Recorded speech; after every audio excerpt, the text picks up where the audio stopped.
Ah yes, the checkered flag. A square piece of cloth that symbolises years of dedication culminating in success.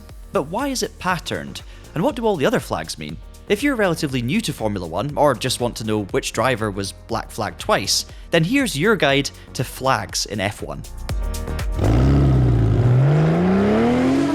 Appropriately enough, let's start with a green flag, which in simple terms means go, thanks to the track being clear and ready to race around. At the beginning of an F1 race, with all the cars lined up on the grid, a marshal will walk across the back of the final row, waving a green flag. This signifies to the race director that everyone is in place, the track is clear, and the race can begin. It's also used at the beginning of practice and qualifying sessions. During a race, the green is waved after a yellow flag, we'll get to that one next, and at the end of a safety car session. Sometimes you will see a yellow flag often in a race, other times it can be so scarce it doesn't appear at all. If everyone's perfectly behaved and the cars are reliable, you could go through a whole F1 event without seeing one. But throw in a few mechanical failures, spins and crashes, and well, you may see yellow more than watching an episode of The Simpsons. In Formula 1, during a session, you may hear the commentators talk about a sector being yellow, or see the on-screen track map turn the same hue. This means there's been an incident of some description in this part of the circuit, and the yellow flag has been waved. For the most part, the yellow is localised to that specific area, although if a virtual or full safety car is deployed, then technically the whole track is under yellow. Also, in motorsport disciplines like NASCAR, the term under caution is used when the whole race is neutralised, but it's also yellow.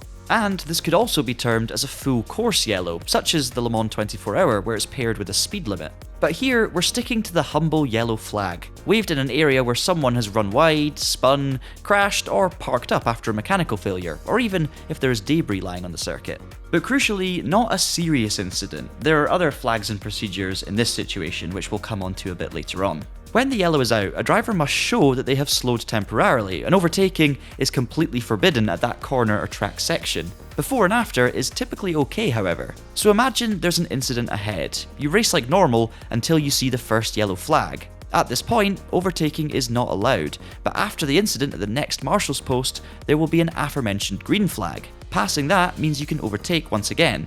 Usually a yellow flag is temporary, as once the area is cleared, the flag is rescinded, with the odd notable exception. At the Macau Grand Prix Ghia circuit, where, among others, Formula 3 cars are used by up-and-coming potential future F1 stars, there is a permanent yellow flag at the Melco hairpin. As the track is so narrow here, overtaking is permanently banned at this one particular corner to avoid unnecessary crashes. You may see two yellow flags being waved at the same time, known as a double yellow. Now this means that the incident is deemed slightly more dangerous than a single yellow incident. Maybe there's a car stationary on the racing line or something. But crucially, racing does still continue. Again, it should be present only until the area is clear. With this one, overtaking is still not permitted, and drivers must also slow down significantly when racing through a double yellow area. If not, the penalties can be severe. For instance, think of Lando Norris during the Qatar Grand Prix in 2024, who received a 10-second stop-and-go penalty. This was for not slowing down during a double-waved yellow section of the track, thanks to some errant debris. The penalty dropped the McLaren driver from 2nd to 15th, before he recovered to 10th by the checkered flag. More on that one later.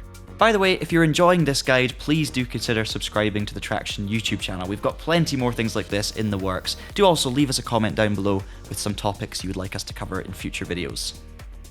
Whether you're just starting out your sim racing journey or you're a seasoned pro looking to upgrade your cockpit, Next Level Racing likely has a product that suits you. It has a wealth of options from premium aluminium profile rigs to portable wheel and monitor stands. If all of this interests you, then do make sure you check out its website via the affiliate link in the description below. Doing so also helps support this Traxion channel. Oh, and also, by using that link, you get a 5% discount if you go on to purchase anything from Next Level Racing. So really, it's a win-win.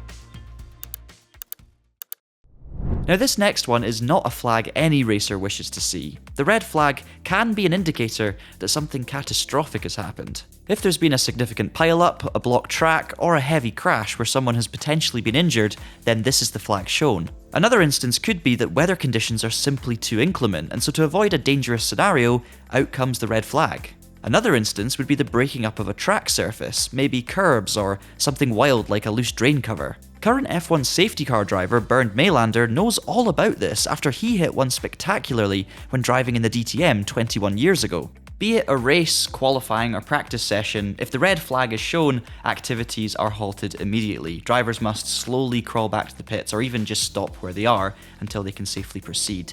Basically, all action is halted. It can restart again, however. During a qualifying or practice session, once the incident has been cleared, the session resumes under a green flag from the point the clock stopped. In an F1 race, it can also begin again after a red flag. This can be a grid restart or behind the safety car, depending on the track conditions being deemed suitable for the former, according to point 58.12 of the F1 Sporting Code. Teams are allowed to change drivers' tyres during the stoppage too, along with elements such as repairing genuine accident damage, tweaks to the front wing aero setup, with existing parts only, and changes for driver comfort. It may be the case that the race cannot restart after a red flag, say for example worsening weather conditions. In this scenario, the results will be taken from the end of the penultimate lap before the race suspension, and then declared final. The blue flag is another flag that you do not want to see. Like, really don't want to see. After all, you really don't want to blow up like Dan Ticktum on the team radio. Can we just try and not do that and risk it? Because we're going to lose the whole race because of that.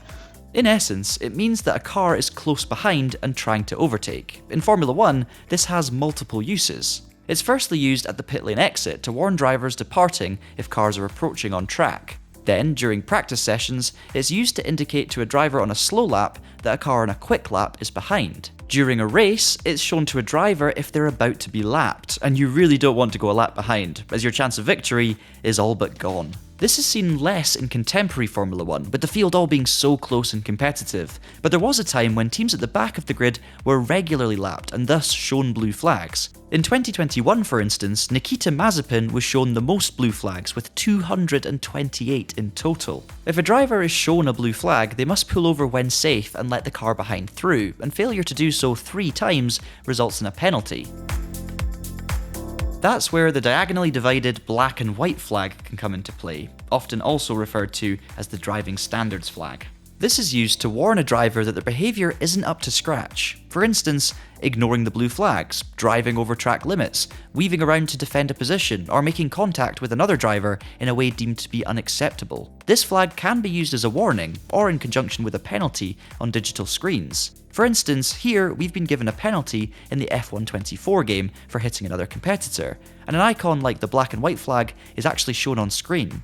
Receive too many black and white flags, and a driver could receive the dreaded black flag. If the sporting behaviour has been so bad as to warrant an instant exclusion, this is what they're shown. This could be a serious deliberate crash, the culmination of multiple offences, or ignoring prior instructions. In other instances, it could simply be a misinterpretation of a rule. Once this has been waived, the driver is disqualified, and they must stop racing within 1 lap of receiving it. Oh dear. Juan Pablo Montoya won 7 races in Formula 1, but he also suffered the ignominy of being black flagged twice in his career. The first instance was at the 2004 United States Grand Prix, after his car failed to start. The Colombian ran back to the pits and used the spare car, which wasn't allowed in that particular circumstance. The second time was for McLaren a year later at the Canadian Grand Prix, when he drove through a red light at the end of pit lane. Oops. To understand the black and orange or Meatball flag, we must first look to former Haas F1 driver Kevin Magnussen. He was hit with this flag for a loose part of his front wing 3 times during the 2022 F1 season, brandishing the application of it as completely over the top. The FIA has since loosened the way it uses the Meatball, especially following a controversial penalty given to Fernando Alonso for losing a wing mirror. Following contact with another car, or a barrier, if part of a driver's vehicle is loose or flailing, they could be shown this flag. In this instance, a driver is required to pit as soon as possible to repair the damage, use race tape to mask it, or pull off the offending item. It can also be displayed if there's an apparent mechanical failure that's polluting the track with fluids, fire, or smoke. If somehow the loose part falls off the car before a pit lane visit and the danger has been removed, then it is possible for the marshals to withdraw this flag and for the competitor to continue. In the 2011 BTCC season, Honda driver Gordon Shedden seemingly hit a foam stack to remove a loose front wing, and it meant the black and orange flag was actually rescinded. Before we wrap up, let's cover a few important but lesser spotted flags. There's the yellow and red striped item, which signifies a slippery surface ahead, usually seen if an engine blows up depositing oil, which to be fair is quite a rare sight in F1 these days. There could also be a white flag, which unlike in American racing, doesn't signify the penultimate lap, but here, a slow moving car is on the circuit. For instance, when drivers run practice start procedures towards the end of a practice session, or a recovery vehicle. Then, less of a flag and more of a digital board. When rain starts to fall, there's a wet weather sign displayed in F1. But also, if rain is falling, it can be seen and felt. Just saying. Then, there is the chance of a code 60 notice, where the speed limit for the entire circuit is set to a 60km/h limit, but it's seldom seen in Formula 1. Let's finish this flag rundown off with the most celebrated. If you happen to be a driver and you see this flag before anyone else does, then well done, you have won the race. Time to pop the moe and play the Touriager song. Or, alternatively, you're about to be lapped by the leader just as they're finishing the race. That's awkward. The checkered flag is a customary pattern used to signify the end of a race and is associated with winning primarily, thanks to F1 cutting to a shot of the first across the line at each and every event. But why is it checkered, I hear you ask? Well, according to the book A Flag Worth Dying For, The Power and Politics of National Symbols by Tim Marshall, a 1906 road rally was governed by race officials called checkers, who first used a checkered flag for identification. Then there's the much more out there theory involving eating food on a checkered cloth after a horse race. Once it's flown, you must slow down. Just ask F1 Academy competitor Dorian Pan, who last year didn't see the checkered flag, drove at full speed the next lap, and was hit with a 20-second post-race penalty, dropping her to 9th from the race win. In modern day Formula 1, the checkered pattern is also associated with the cult of celebrity. Often, the task of waving it is handed to one, who dutifully conducts the race-ending task with passion, enthusiasm, and joie de vivre. Or in the case of Apple CEO Tim Cook, disdain? Apart from the race-ending wavy material, each flag is waved by a marshal, most likely voluntarily, who risks their life to make motorsport as safe as possible. And for that, we just want to say a big thank you. As a racing driver myself, I couldn't do the thing I love without marshals, so to all of those volunteers out there who make racing possible and allow us all to enjoy watching or competing, thank you from the bottom of my heart. So that is going to wrap up this video. Hopefully you found it informative and hopefully you're very excited about the upcoming F1 season and maybe the next F1 game as well. Let us know down in the comments below if there are any flags that you think we missed or anything else that we should touch on in future videos. But that's it for now, so until next time, thank you so much for watching and have a great day.